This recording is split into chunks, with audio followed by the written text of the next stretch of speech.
las empresas para dar oportunidad de empleo a personas en exclusión social. Investigadores de la Universidad Nacional detectan en nutrias del río Peñas Blancas genes resistentes a los antibióticos. Y en información de entretenimiento, tras más de 2 décadas después, Disney reveló el tráiler de la película Un Viernes de Loco, protagonizada por Lindsay Lohan y Jamie Lee Curtis. El estreno de la película está previsto para finales del presente año. Más noticias en una hora. Noticias cada hora en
CRC 89.1 Radio y Cadena Radial Costarricense no se hacen responsables por las opiniones emitidas en este programa. Es tiempo de tender la red democrática y mostrar la Costa Rica del futuro hacia la cual debemos caminar. Con ustedes, Jonathan Prendas, aquí por CRC 89.1 Radio.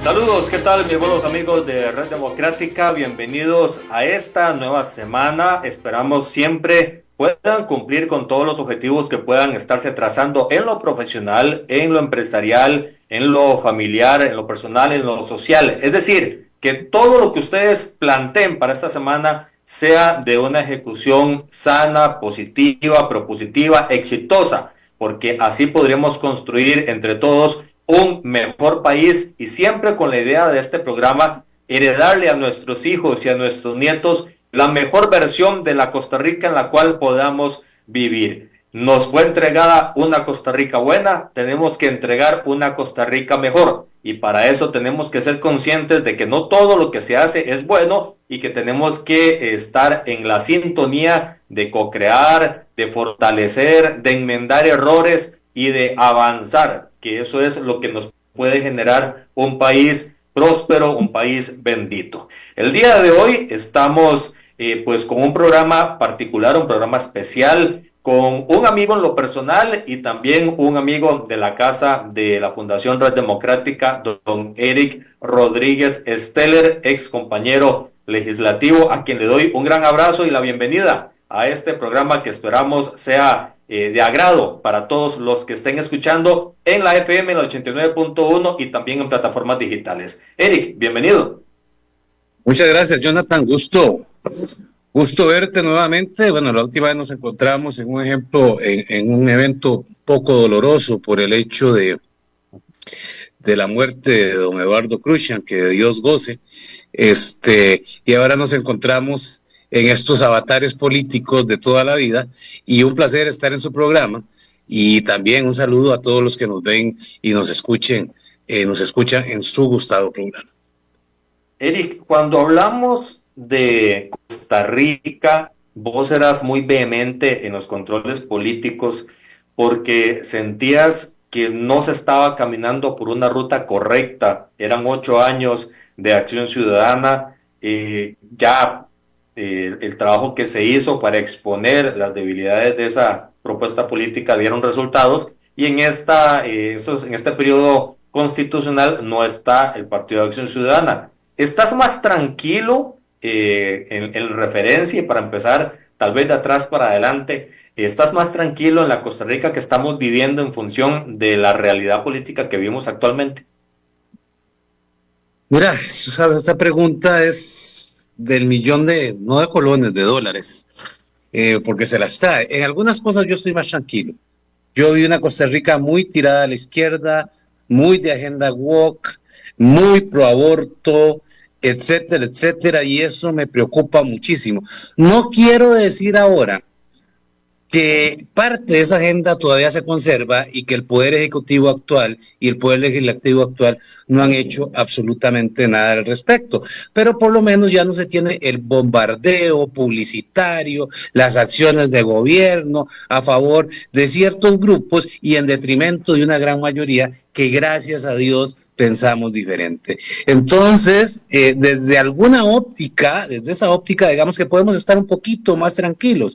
Pero definitivamente el país está viviendo una efervescencia, guiados, bueno, una parte del país, por una persona que no gobierna por adhesión, sino que gobierna por odio, que exacerba los ánimos, que busca el choque y el confrontamiento ante la falta de resultados de su gestión en el Poder Ejecutivo, y me parece que esto es un caldo de cultivo muy peligroso que podría detonar en un incendio político muy difícil de apagar. Vea usted, prueba de esto, Jonathan, en la marcha con el contra, ¿no? Con el contra el fiscal general. Nunca ha visto eso en Costa Rica. O sea, esto más bien, en vez de unir, porque uno tiene que entender, y lo que usted me dice es totalmente cierto. Yo era muy vehemente en mi control político porque el papel que me dieron los costarricenses, al igual que usted, era un papel de oposición. Y cumplimos el papel de oposición. Pero cuando a usted le dan el poder ejecutivo y le dan un poder legislativo débil, lo que le están diciendo a usted, don Jonathan, es a usted le toca gobernar, a usted le toca dirigir el país, a usted no le toca administrar. Y el problema es que el señor no se ha bajado de la tarima, no se ha bajado del podio y ha seguido en campaña política. O sea, esta es la campaña política más larga de la historia de Costa Rica. Vamos a cumplir 4 años de campaña política y nos espera todavía mucho más campo que cortar en esa campaña política. Entonces, desde esa perspectiva, yo veo una sociedad costarricense muy dividida, muy fragmentada y algo así como una posición radical. El que no está conmigo, contra mí está. Así pareciera ser la política del Poder Ejecutivo, de doña Pilar Cisneros, por otro lado. Entonces, esto es un caldo de cultivo muy peligroso, sobre todo, y ya lo iremos abordando, me imagino, en lo que resta del programa, sobre todo cuando tenemos un hastío tan grande con la clase política tradicional de este país. Entonces, esta situación que está viviendo Costa Rica es una situación que por lo menos nos da conatos de incendio muy peligrosos de ver si se pueden controlar, sobre todo a cómo se vaya aproximando el calor y el fragor de la próxima campaña política.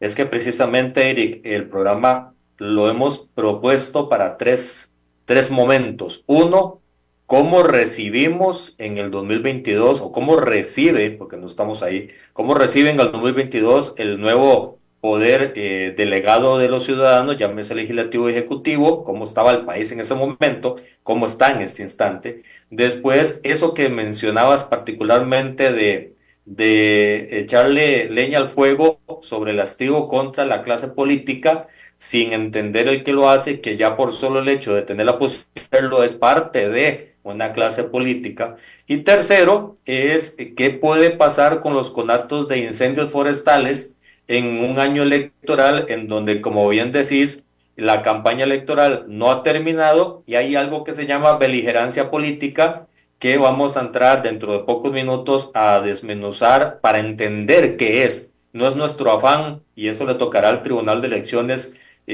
pues ver las denuncias si prosperan o no contra jerarcas de alto nivel en el país, incluido el presidente, pero lo que queremos en el programa es poner las cartas sobre la mesa de qué es beligerancia y por qué cuando se dice que estamos en campaña electoral, eso no es tan folclórico simplemente como el nombre lo llama, sino que es un tema de mucha preocupación para quienes estamos con la institucionalidad y la democracia como parte de nuestra esencia política. Dicho esto, el inicio lo empezamos con cómo ves que está el país en este momento. Lo defines como algo fragmentado, algo polarizado, algo de choque, y coincido con vos, pero el tema no se queda con esa explicación tal vez claro, porque ahorita habría que hacerte la pregunta, Eric, ¿quiénes son los responsables de esa polarización? ¿Solo el presidente? ¿Solo Pilar Cisneros? ¿O es que todos entraron en ese ring de boxeo y nadie sabe cómo pararlo? Vamos a ver, recordemos, Jonathan, que el artículo 9 constitucional, para irnos metiendo en materia, yo lo cito muchas veces en distintos programas, y esta frase no es mía, se la escuché a Federico Malavasi, pero definitivamente el artículo 9 dice que el poder lo ejercen, o sea, que el gobierno de la República, perdón, lo ejerce el pueblo y tres poderes: el poder ejecutivo, el poder legislativo y el poder judicial. Así es. O sea, cuando a mí me hace gracia porque la gente dice es que el gobierno es muy malo o el gobierno es muy bueno, pero están pensando exclusivamente en el poder ejecutivo y en el presidente de la República, ¿verdad? Pero tenemos que acordarnos que este es un banco de tres patas y con solo que una pata se quiebre, el banco ya no se va a poder sostener. Eso es definitivo. Y entonces, vean ustedes, nosotros vivimos, cuando estuvimos en la Asamblea Legislativa en el periodo pasado, vivimos una asamblea muy fraccionada, muy fragmentada, ¿verdad? Y se lograron llegar a acuerdos en muchas cosas. Bueno, a usted le tocó presidir una comisión que era fundamental, y no quiero ser adulador, porque usted sabe que esa no es mi forma de hacerlo, que fue la de la OCDE, que me pareció un paso trascendental de los más importantes que pudo haber dado Costa Rica y en la cual yo también me honré de ser parte de esa comisión. ¿Ok? Pero se lograron acuerdos. Con todo y todo se pasó una reforma fiscal que yo, como buen liberal que soy antiimpuestos, no quedaba más que votarla después del manejo irresponsable de las finanzas públicas de Luis Guillermo Solís, ¿verdad? Pero se llegaba a diálogo, se llegaba a acuerdos, se llegaba a discrepancias, que de eso se trata también dentro de todo este tipo de cosas. Pero ahora tenemos un presidente de la República que lo que hace es adversar la Asamblea Legislativa. Vea usted que es tan poco el diálogo con la Asamblea Legislativa que ya vamos para qué, 2 meses o mes y medio de no tener ministro de la presidencia. ¿Y alguien lo ha notado? Absolutamente nadie lo ha notado, porque la misión de Rodrigo Chávez no es gobernar, es pelear. Eso está muy bien si usted está en campaña política. Pero si usted no está en campaña política, si ya a usted le asumieron el gobierno, si a usted le tocó asumir el gobierno, pues tiene que pensar en otro tipo de cosas. Y definitivamente tampoco uno puede criticar al Poder Judicial, y creo que está en todo su derecho. En Costa Rica, yo se lo pregunté a don Fernando Cruz en la Comisión de Jurídicos, creo que fue, cuando don Fernando Cruz era el presidente del Poder Judicial, y yo le dije, don Fernando, dígame una cosa, ¿hay justicia pronta y cumplida en Costa Rica? Yo esperaba que se fuera un poquito por las ramas y que me dijera, mire, pues en realidad estamos haciendo todo lo posible, si hay una mora judicial, pero estamos recortando esa mora. Y la respuesta fue directa cuando me dijo, no, no existe. Entonces, si no existe la justicia pronta y cumplida en Costa Rica, sencillamente no existe la justicia. Pero yo no puedo estar adversando todos los días a alguien diferente. Vea que ya lo último que me tocaba ver fue oír al ministro de Turismo decir que la culpa de que vinieran menos turistas era de los aerolíneas. O sea, ya no solo el Poder Judicial, ya no solo el Poder Legislativo, ya no solo los rectores, ya no solo las universidades, ya no solo la prensa canalla, ya no solo los partidos de oposición, ahora también, ya no es el fiscal, ya no son los magistrados, ahora también son las líneas aéreas. Vea usted en qué clase de pugilismo político nos estamos metiendo, y peor aún, porque yo creo que la respuesta de la oposición ha sido tan mala, y con unos voceros tan malos que hemos rebajado esto, es que yo digo que esto no llega ni a pleito de chichera. Perdón que yo lo diga de esa manera, pero la discusión se acabó, la discusión sensata, donde se discrepa, donde uno podía ser vehemente, donde uno expresaba sus ideas como tenía que expresarlas y podía coincidir o discrepar, eso ha muerto. Tenemos una asamblea legislativa donde todos los días hay un bochinche diferente. Entonces, el papel de la oposición, en vez de ser constructivo, se ha prestado para ese juego de Rodrigo Chávez. Vea, Rodrigo Chávez, había un jugador que si me está oyendo, que era de San Carlos y jugó con San Ramón también, que era el famosísimo Matapín Ramírez. Matapín Ramírez era terrible, porque cuando usted se descuidaba, le pellizcaba el hombro, le bajaba la pantaloneta, y, bueno, en aquellos tiempos no había VAR y era solo un terceto arbitral, entonces se podía jugar en esa cancha. Pero el juego de Chávez ha sido ese. El juego de Chávez es ir a jugar un charral.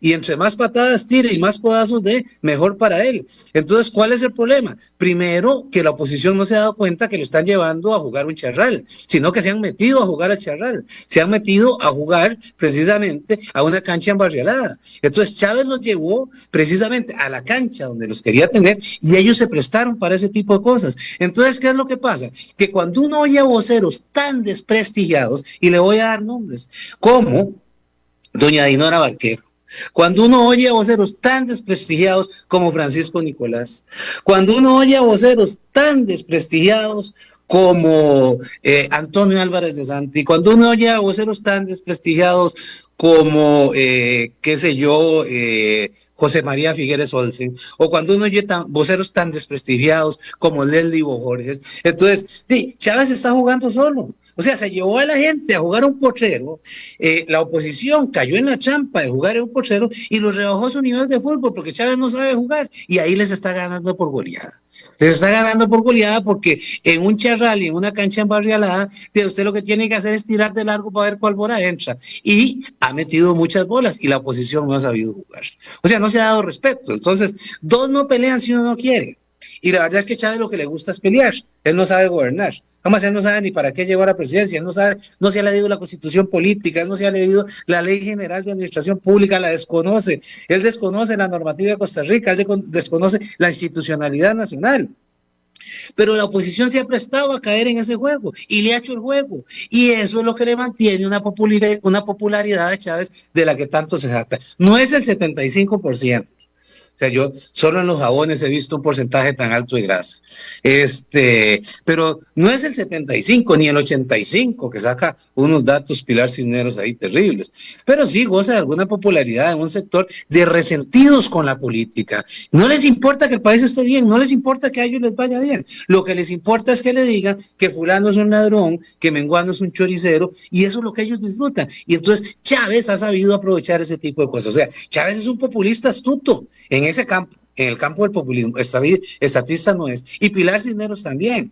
Y esto me recuerda mucho al Chávez con Z de Venezuela, que sabía aprovechar ese tipo de situaciones y poner una parte importante del pueblo a su favor. Entonces, en este juego de políticos desprestigiados, de políticos que caen en la trampa de Chávez, de gente que no quiere nada con la política tradicional, y que tampoco quieren nada con muchas instituciones públicas que no le cumplen, porque la Caja usted le está dando cita para 4 años, porque el Poder Judicial no le da justicia pronta y cumplida, porque la Asamblea Legislativa es una de las instituciones más desprestigiadas que hay en el país, porque los sindicatos ya no gozan de simpatía en casi todos los sectores de Costa Rica. Entonces, esa es la gran ventaja que ha recogido Chávez para poder hacer su propuesta. ¿Gobierna? No, no gobierna. Él no sabe gobernar, ni la gente que está alrededor de él. Ellos no saben, pero sí sabe asusar al pueblo y decirle al pueblo lo que quiere oír. Y la verdad es que hay un sector importante de esta población que lo que quiere es ver pleitos.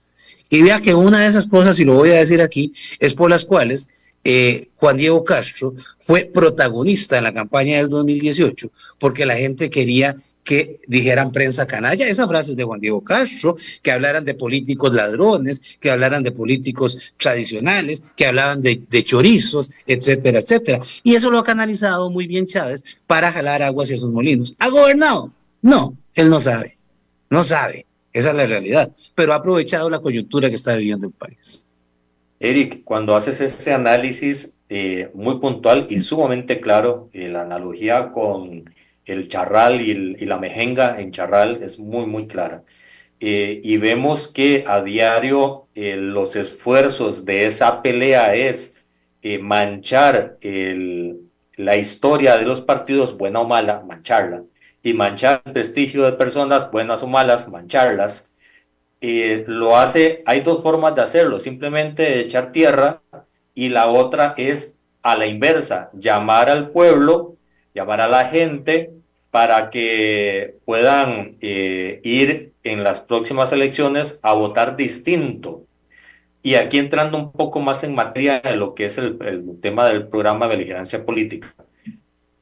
¿Por qué es malo o por qué es equivocado y por qué legalmente es restringido el tema de la beligerancia política para las personas que están en esos cargos? Tal vez empezar por qué es beligerancia y por qué está mal empleado por estas personas en el gobierno.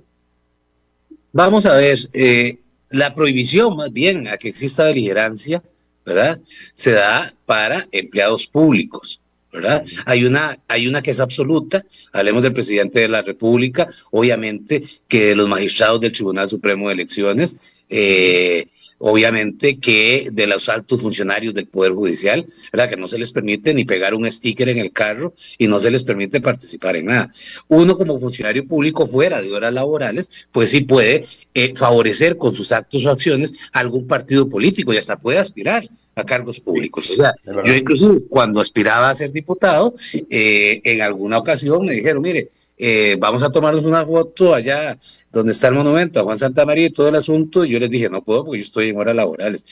Y era para aprovechar el sol de la mañana, que las fotos eran mejor y no sé cuánto. Después pedí un permiso sin goce de salario, donde ya se podía hacer ese tipo de actividades sin ningún problema, ¿verdad? Pero tenemos que distinguir entre esa prohibición absoluta, ¿verdad? Y la prohibición relativa que tenemos la mayoría de funcionarios públicos, ¿verdad? Y la beligerancia, pues, es el favorecer precisamente algún partido político, algún candidato, mi candidatura, por decir algo, las propuestas políticas de un partido político en horas laborales y sobre todo, Jonathan, algo importante, esto es para también evitar el uso de recursos públicos en favor de una determinada persona, de un determinado partido político, lo cual pone en franca desventaja a quienes no tengan funcionarios públicos que les estén apoyando en ese momento. Entonces, claro que esta es una de las cosas importantes que se tienen que dar, lo cual no quiere decir que usted no pueda opinar de política, que usted no pueda hacer proselitismo político, pero siempre y cuando lo haga fuera de las horas laborales, los fines de semana, etcétera, etcétera, etcétera. Entonces, a mí me parece... Adelante, seguí. A mí me parece de suma relevancia que este tipo de cosas se traten y se aborden, sin lugar a dudas, pero que también tenemos que entender que esto no es una prohibición, como decir un bozal, ¿verdad? Salvo en casos excepcionales, ¿verdad? Como los que hemos citado, el presidente de la República, los ministros, los magistrados del Tribunal Supremo de Elecciones, etcétera. Inclusive los diputados obviamente no pueden decir que en horas laborales, no, porque el diputado es electo por un partido político y el diputado no se expone al asunto de beligerancia política, porque el diputado está plenamente identificado con un partido político, salvo usted y yo que en algún momento nos declaramos independientes, entonces ahí es diferente, pero igual podemos hacer nuestro proselitismo y hacer campañas a favor de cualquier individuo, ¿verdad? Pero lo peligroso que se está dando en este gobierno y la gran discusión que vamos a tener, y ya será el Tribunal Supremo de Elecciones, es si el gobierno está cayendo en beligerancia política, sobre todo el presidente de la República en beligerancia política, o no está cayendo en beligerancia política. Entonces, obviamente que es un tema que se las trae, que posiblemente desarrollemos con más profundidad, y si lo desarrolláramos en este programa, nos faltaría tiempo, porque el tema es sumamente amplio, y hasta dónde se puede considerar beligerancia y hasta dónde no se puede considerar beligerancia las acciones del presidente. Bueno, esos son asuntos que ya tendrá que dilucidar precisamente el Tribunal Supremo de Elecciones. Y en ese sentido, Eric, este programa no pretende ser juez de ningún tribunal y decir es culpable o es inocente. No nos toca a nosotros hacer esa función, para eso están los estrados correctos, en este caso el Tribunal Supremo de Elecciones como tribunal especializado en materia electoral, donde el Código Electoral en su artículo 146 y la Constitución en diferentes momentos hablan sobre el poder y el no poder hacer ciertas cosas por la función en la que está, por ser un ente neutral socialmente hablando, y que por, como bien dices, el uso de los recursos públicos y la investidura pública no se pueden ejercer ciertas acciones, comentarios o algún tipo de acción, y repito aquí la palabra, de acción en función de unos Y aquí también es importante, Eric, señalar en perjuicio de otros, porque en algún momento, en una campaña anterior, se había dicho, no se pueden tomar elementos religiosos para conseguir el voto de nadie, pero también funciona a la inversa, no se puede atacar a alguien por usando efectos religiosos para quitarle votos en función de un algo. Es lo mismo para efectos de beligerancia política, no es solo que Eric, presidente de la República, llame a la gente a votar por su partido. También es Eric, como presidente de la República, diciéndole vayan y no voten por ellos y hagan esto y esto y esto, porque es orientar electoralmente a la ciudadanía y eso es lo que en este momento ya está en conocimiento preliminar en el Tribunal Supremo de Elecciones y por eso estamos haciendo este programa, para explicar qué se puede y qué no se puede. Y yo creo que el artículo 146 electoral, Eric, es muy claro. No se puede para todos hacer ciertas cosas y no se puede para algunos hacer más cosas en profundidad, porque como bien dices, está un sombrero de por medio y están los recursos públicos de por medio. Sin lugar a dudas. Y claro, nosotros no estamos, ya será el tribunal quien pues aclare este tipo de cosas, pero definitivamente, Jonathan, suena sospechoso cuando un presidente de la República, que repito, no ha dejado de estar en campaña política, aunque no tiene partido, aunque no tiene el taxi todavía definido al cual se va a subir, su partido, porque él no puede. Ajá. O sea, él sencillamente no puede ser candidato. Yo aquí también quiero hacer un paréntesis, porque yo hablaba con José Miguel Corrales, en aquellos años que estuvimos en campaña, no he vuelto a ver a don José Miguel, ni he vuelto a comunicarme con él. Y yo le decía a don José Miguel que yo prefería el sistema estadounidense, donde usted gobierna 4 años y si ha hecho bien las cosas, el pueblo le da 4 años más y se acabó. Bueno, con la excepción de Donald Trump, y creo que hay una excepción más en el siglo pasado, que es que Donald Trump no fue reelecto inmediatamente, por eso Donald Trump asume 2 números de presidente de los Estados Unidos y no uno solo cuando se le da la continuidad. Y yo decía que yo prefería ese sistema porque, digamos, esa reelección es un voto de apoyo, de decir, si usted hizo bien las cosas, yo lo dejo, y si no, lo quito. Y me decía José Miguel Corrales, mira, Eric, ese punto el punto de vista tuyo es válido, pero es que la voluntad del constitucionalista era más bien evitar que usted se volviera populista en su gobierno para que lo reeligieran. ¿Me explico? No tanto ahora, porque ya es una Costa Rica con ley general de administración pública, con ley de control interno, donde todo es corrupción, etcétera, etcétera, ¿verdad? Sino antes, donde había más discreción, habían partidas específicas, por ejemplo, con las cuales se negociaban votos con los diputados, o esta idea no era para que a usted le regalaran 4 latas de zinc y un diario y fuera a votar por el partido de gobierno.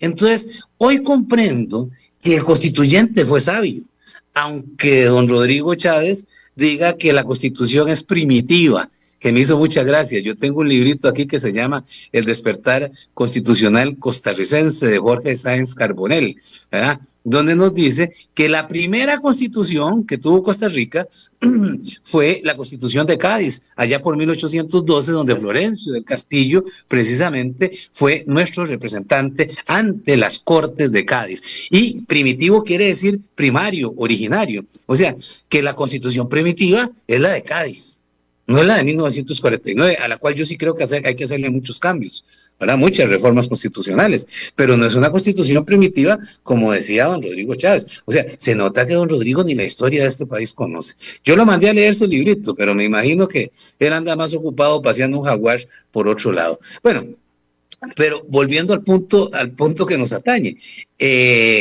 esta norma de esperarse 8 años, y no son 4, son 8 años lo que hay que esperarse, para volver a hacer, o sea, Rodrigo Chávez le tocaría allá por el año de 2034. 34. Correcto.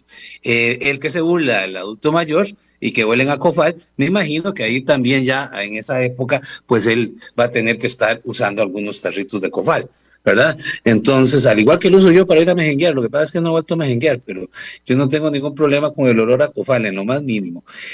Pero esa idea del constituyente fue buena, evitar eso, de que usted pudiera hacer el populismo durante sus 4 años para robarse los votos de los costarricenses, ¿verdad? Y que le dieran el voto inmediatamente. Y entonces yo ahora entiendo, y hasta dudo de mi tesis que originariamente yo tenía, de si el constituyente no fue más sabio que la posición que yo tenía para evitar que este tipo de cosas, este tipo de beligerancias políticas que podrían ser, se estén dando con el fin de quedarse en el poder 4 años más, independientemente de cuáles sean los medios que se utilicen.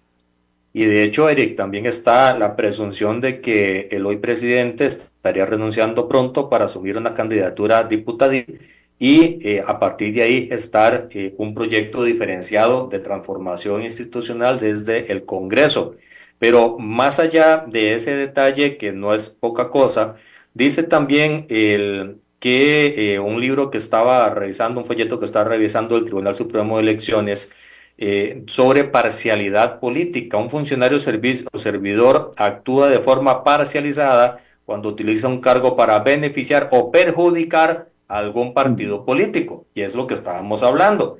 El presidente está para llevar las riendas del país, el diputado para legislar y el magistrado para ejercer la aplicación de la ley a nivel de sanciones o de dirimir algún diferendo por parte de los ciudadanos.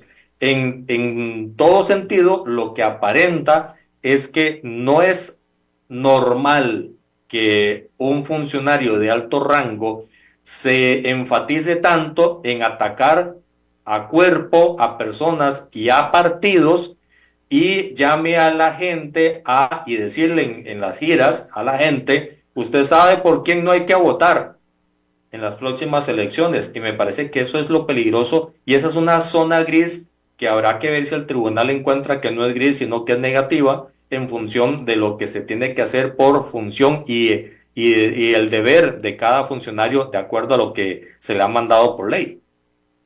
Y claro, Jonathan, aquí también es importante lo que vos tocas, o sea, no es solo, ¿cómo se llama? Un asunto de acción, también puede ser un asunto de omisión. Y no es solo un asunto de favorecer, también puede ser un asunto de perjudicar. Y entonces aquí podríamos estar ante la presencia de la vigilancia cuando alguien le dice lo que usted acaba de mencionar. Bueno, yo no les digo por quién votar, sí, no puede, pero sí les digo por quién no tienen que votar. No, y no puede, a ver, y siendo morboso, no puede porque todavía no tiene un partido. No tiene ningún partido, exacto. Entonces no le dice por quién votar.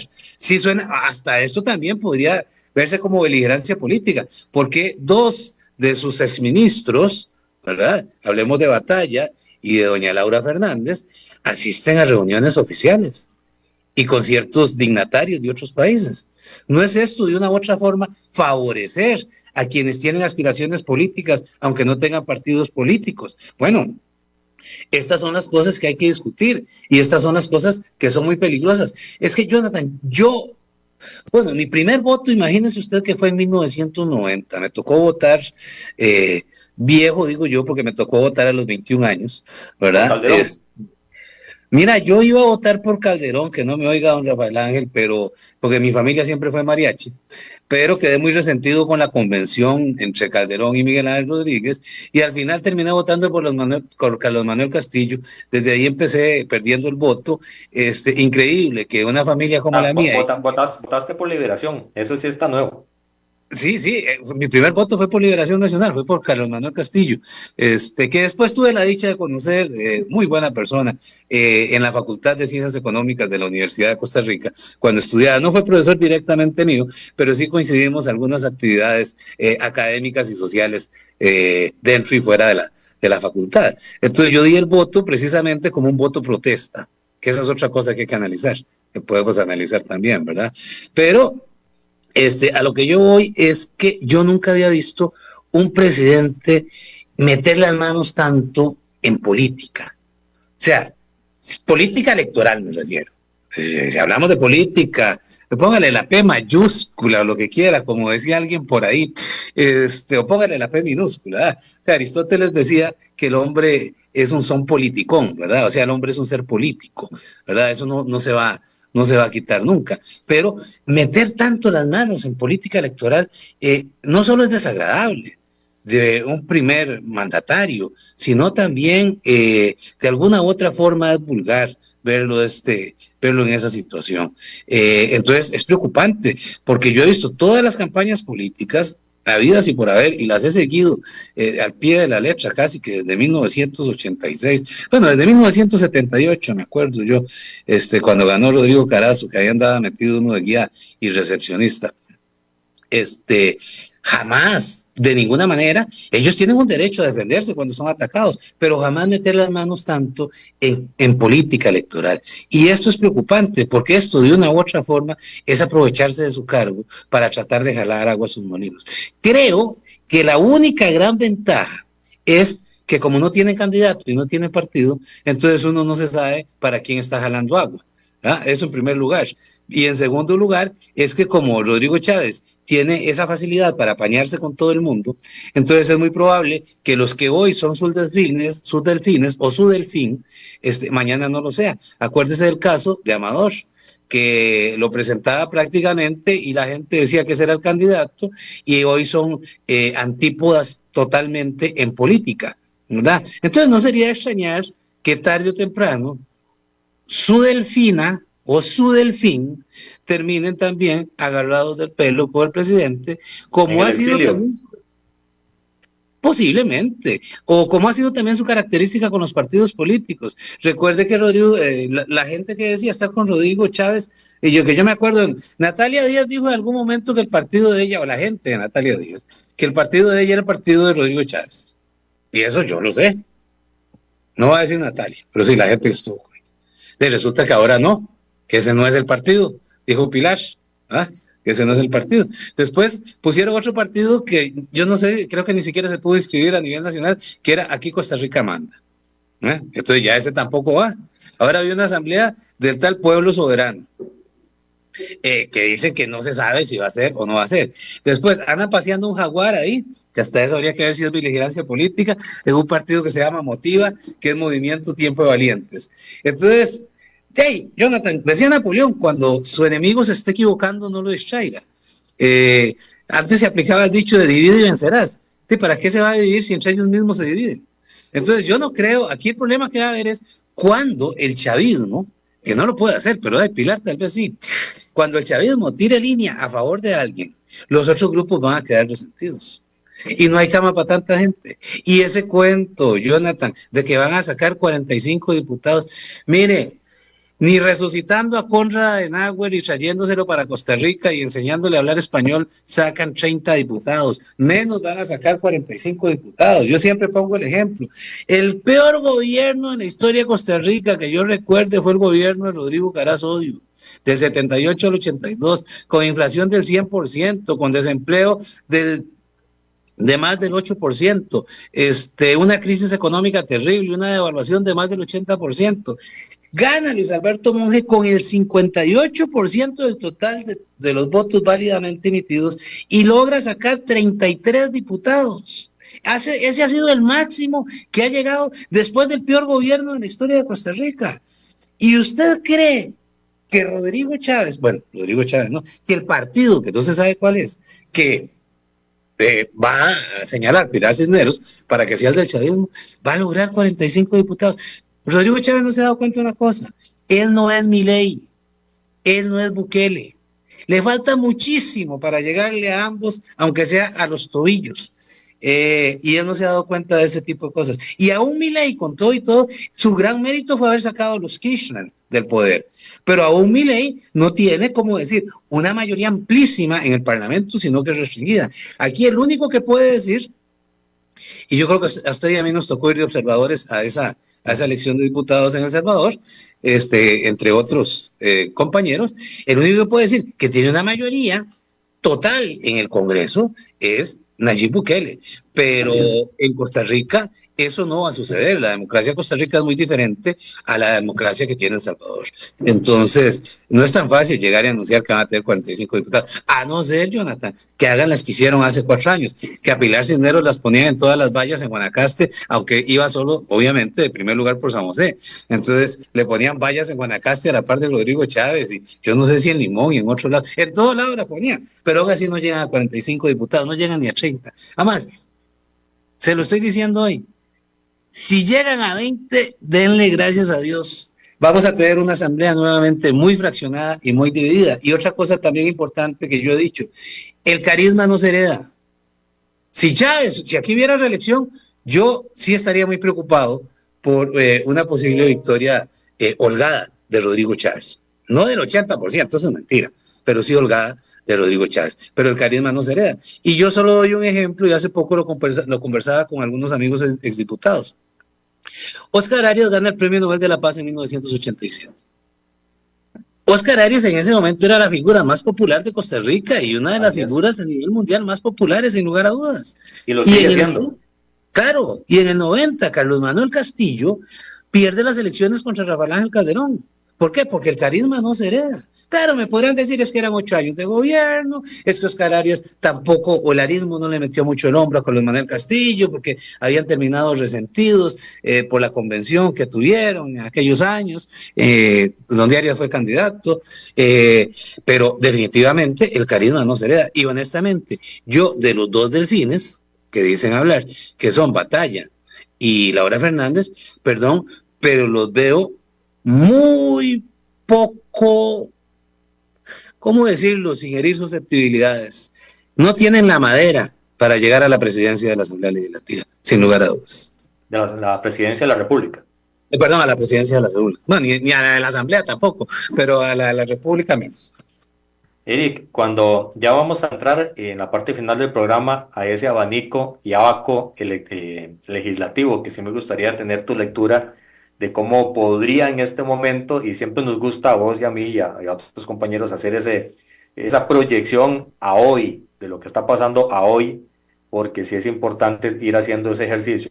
Pero antes de eso, es hablar de beligerancia, es también dar las luces de cuando no se es beligerante políticamente hablando y cuando no hay ningún problema. Y bien lo estabas diciendo, los presidentes atrás del actual, difícilmente, por no decir yo tampoco me acuerdo de casos en los que abiertamente los del PAC hablaban del PAC, los de Liberación de Liberación, los de la unidad, nunca, ni en época de próxima a las elecciones, en enero, antes del día E, nadie llamaba a sus partidarios a ejercer el voto por su partido, aunque fuera presidente o presidenta de la República en ese momento. El tema de beligerancia se evita simplemente siendo un gobernante, y un gobernante se dedica a resolver los problemas nacionales y no a estar llamando a no votar o a votar por X o Y, o de decirle a la gente, ustedes ya saben por quién no votar. Eso es pulga, en sistemas informáticos son pulgas del sistema que son fáciles de evitar y evitarían, valga la redundancia, muchísimos problemas para el actual presidente y para el orden mental de la sociedad, que en este momento lo que reciben son muchísimas señales muy confusas. Sin lugar a dudas, Jonathan, yo creí que iba a decir que eso era, como dicen en México, pulga de otro petate, como dicen por allá en México. También, pero eso es cierto.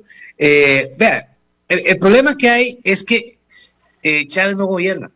Chávez no ha gobernado, ha administrado. O sea, aquí hay algo que es como una especie de piloto automático por la institucionalidad que tiene el país. O sea, gobierno es hacer las grandes transformaciones que ocupa un país. Y aquí no ha habido grandes transformaciones. O sea, Chávez se ha dedicado a pelear los 4 años. Claro, usted puede rescatarle méritos, como decir, bueno, es que las finanzas públicas están muy bien. Eso deberían de agradecérnoslo a los diputados de la administración anterior que aprobamos la reforma fiscal, pero él no va a agradecer nada. Mire, que es que la infraestructura se ha avanzado mucho. Mire, eso agradézcaselo y reconózcaselo a don Rodolfo Méndez Mata. Bien que mal, pero una gran parte de la infraestructura de este país se dejó lista desde la vez pasada. Mire, pero es que, además alguien llegó y me dijo, pero es que, vea que con este gobierno el precio de la gasolina bajó. Y le digo, yo no sabía que Chávez era el que ponía el precio del petróleo. Le digo, para mí eso es de lo más nuevo que hay, porque yo creí que era el mercado internacional el que establecía el precio del petróleo, pero bueno, no sabía que eso también era un mérito de Rodrigo Chávez. La inversión extranjera directa, el turismo, las exportaciones, bueno, eso ha venido creciendo precisamente, ¿por qué? Porque después de la recesión a que fuimos sometidos, con los encierros terribles y nefastos de Daniel Salas y Carlos Alvarado, que llevaron el desempleo al 28%, este país iba a volver a crecer. O sea, lo que quiero decirles es esto: después de esas medidas, trogloditas, cavernícolas, nefastas, que espero que no se vuelvan a repetir en el mundo, de que salía Daniel Salas diciendo, quédate en casa. Y sí, porque a él le llegaba el salario todos los meses, pero el que no salía a trabajar no comía. Entonces, qué fácil venirle a decir eso. O sea, después de ese desastre que montaron estos individuos, el país tenía que empezar a crecer. ¿Por qué? Porque las restricciones empezaban a levantar. Entonces, eso independientemente de cuál gobierno llegara, íbamos a presentar un crecimiento económico importante, como lo presentamos ahora, creciendo como el país que más crece en la OCDE, uno de los países que más crece de la OCDE, ¿verdad? Pero a Chávez le gusta mucho vestirse con ropa ajena y no reconocer que esa ropa no es de él. Entonces, si uno se pone a ver cuáles son las grandes transformaciones de Chávez, ninguna, porque no ha gobernado. Y no ha gobernado por algo muy sencillo, porque para gobernar se ocupa reformas que tenga que pasar la Asamblea Legislativa. Entonces lo que ha vendido es humo. Acuérdese que cuando empezó a decir en una torpeza terrible que había que vender el Banco de Costa Rica. Jonathan, usted y yo que estuvimos ahí en Cuesta Moras, sabemos que primero usted manda al ministro de la Presidencia a hablar, a ver si las fracciones y a ver a quién convence y a ver cuántos votos le faltan, porque es un bien de manial y ahí hablamos de 38 votos, aunque ellos digan que no, antes de hacer cualquier tipo de anuncio. Entonces, en una irresponsabilidad total, dice, es que yo voy a vender el Banco, se va a vender el Banco de Costa Rica, cuando ni siquiera sabía que tenía los votos. O sea, vean la torpeza que tiene el señor presidente, por eso es que no sabe gobernar. Yo siempre doy el ejemplo de que cuando se aprobó la reforma fiscal, y a mí no me gustan los impuestos, yo los detesto, entre menos impuestos, mejor para cualquier país del mundo, ¿verdad? Pero para tener menos impuestos hay que tener menos Estado. O sea, no es al revés. Hay que hacer un Estado más pequeño para poder recortar impuestos, sin lugar a dudas. Y este Estado es elefantiásico. Pero bueno, el asunto es que yo estaba en el cafetín del antiguo plenario y me llamó Carlos Alvarado para agradecerme el voto por la reforma fiscal. Pero ya está qué curioso, Jonathan. Él no ocupaba el voto mío. Ya tenía los votos para aprobar eso. Y sin embargo buscó mi voto y me agradeció el voto a la reforma fiscal. Que yo no se la di por él. La di porque si no el país hubiera ido a una crisis económica como la que hubiéramos tenido con el expresidente Carazo. De esas magnitudes. Era tal el desastre que había dejado Luis Guillermo Solís. Pero a lo que yo voy, un presidente como Carlos Alvarado supo que él llegó solo con 10 diputados y que habían 47 diputados que no eran de él y tenía que llegar a convencer. Chávez no se ha dado cuenta que él llegó con ¿cuántos fue? 9, creo que ya le quedan 7, que llegó solo con 9 diputados. O sea, ¿cómo es posible que no entienda que tiene que llegar a dialogar? Y lo que ha pasado es peleando, y ha sacado provecho ese pleito, y por otro lado Pilar Cisneros, que no le dan ni un minuto de silencio. Yo me acuerdo que a mí me regalaban los 5 minutos de control político, hasta vos me los diste en más de una ocasión y varias gente, porque digamos que uno, con todo y lo beligerante que era, beligerante en el buen sentido de la palabra, uno no caía tan mal. Pero cuando usted ve una persona como Pilar Cisneros peleándose todos los días con un diputado diferente, pues obviamente que a Pilar Cisneros no le regalan, pero ni medio minuto de silencio, porque simplemente es una persona que lo que ha provocado son broncas. Es que este gobierno no vino a comerse la bronca, vino a hacer broncas. O sea, lo que ha cumplido es hacer broncas, pero no vino a comerse ninguna bronca, porque aquí no ha habido ninguna transformación que uno pueda decirle, gracias a este gobierno, es que el país está caminando por el rumbo correcto. Escuchándote a lo largo del programa, Eric, me surge la pregunta de si es directamente proporcional el riesgo a caer en beligerancia política según la incapacidad para gobernar. Es que no es solo la incapacidad, Jonathan, cuando usted desconoce la constitución política, cuando usted desconoce las leyes, cuando usted desconoce la Ley General de Administración Pública, cuando usted desconoce el Código Electoral, entonces tampoco es que haya que conocerlo todo, tampoco es que el presidente tenga que ser graduado en Derecho, pero por lo menos asesorarse bien. Y parte de asesorarse bien, y lo decía Franklin Delano Roosevelt, que el éxito de su gobierno, que estuvo ahí metido en el gobierno años de años, después ya pasaron la regla que no podían ser más de 2 periodos, ¿verdad? Y fue reelecto en varias ocasiones, pero que parte del éxito de él en el gobierno era hacerse asesorar de gente mejor que él.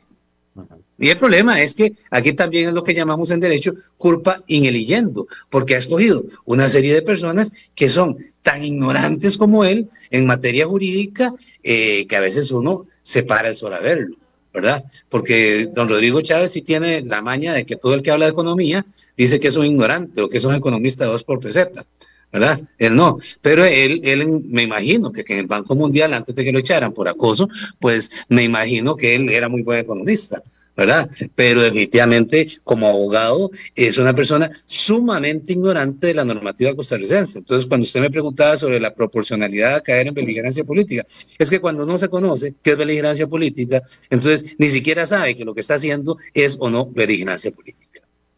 Eric, revisando las sanciones de beligerancia para cerrar este tema, que ya vimos qué es beligerancia, cómo se puede interpretar y quedamos claros en que solo los magistrados del Tribunal Supremo de Elecciones podrán, en una investigación que están llevando un curso, decir si en este caso las denuncias que son contra el presidente, pero también contra cualquier otro funcionario, el que siente el 147 del Código Electoral, pueden incurrir. Y estaba revisando que son causal de despido sin responsabilidad patronal o la remoción del cargo y además la inhabilitación para ejercer cargos públicos por un periodo de 2 a 4 años. Es decir, no estamos hablando de una llamada de atención, un jalón de orejas.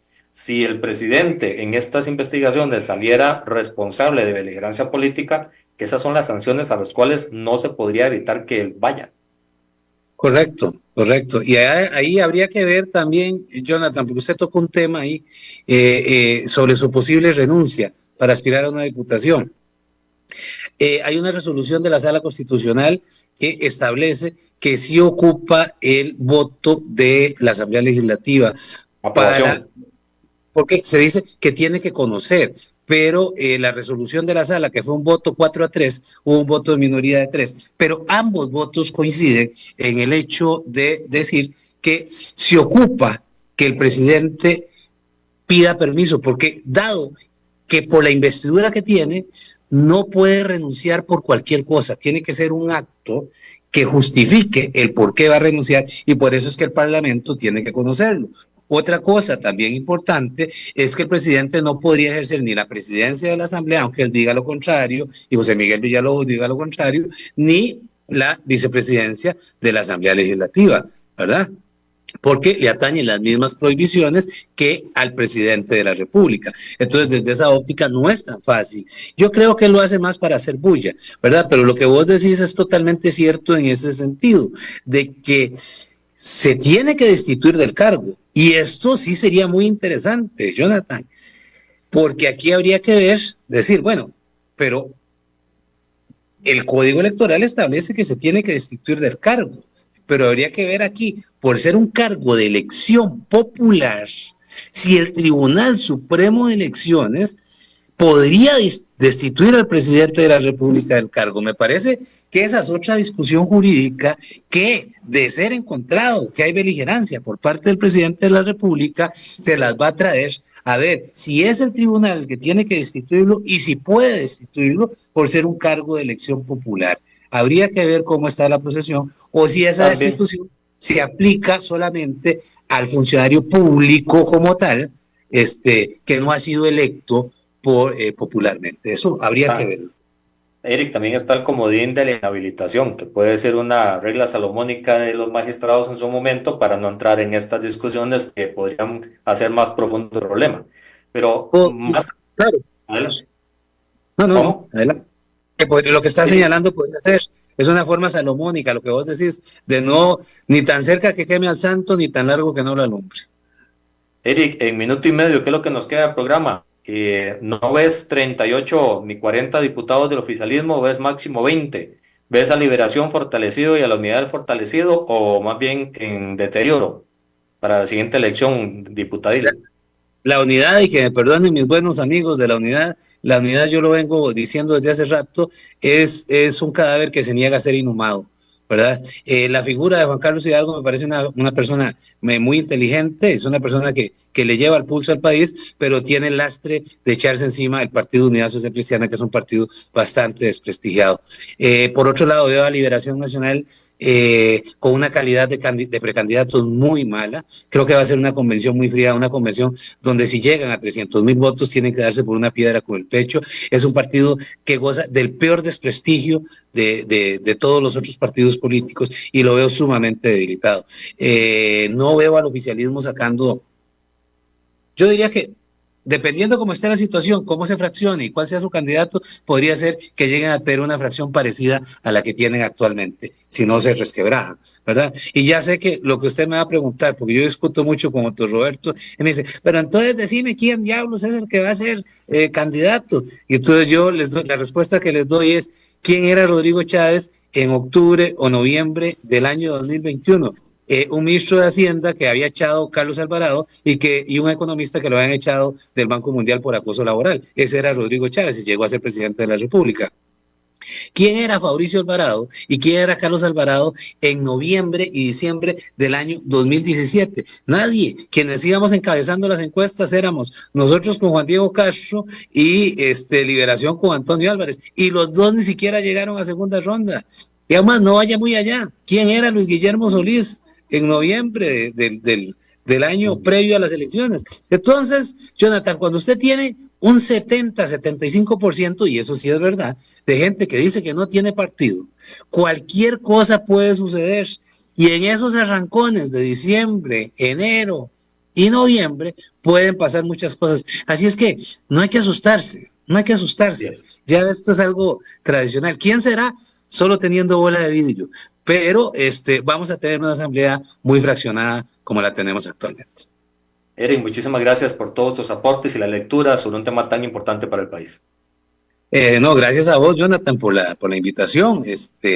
Se me fue muy rápido el tiempo, así es que muy agradecido y muy contento de que me hayas tomado en cuenta para estar en tu programa.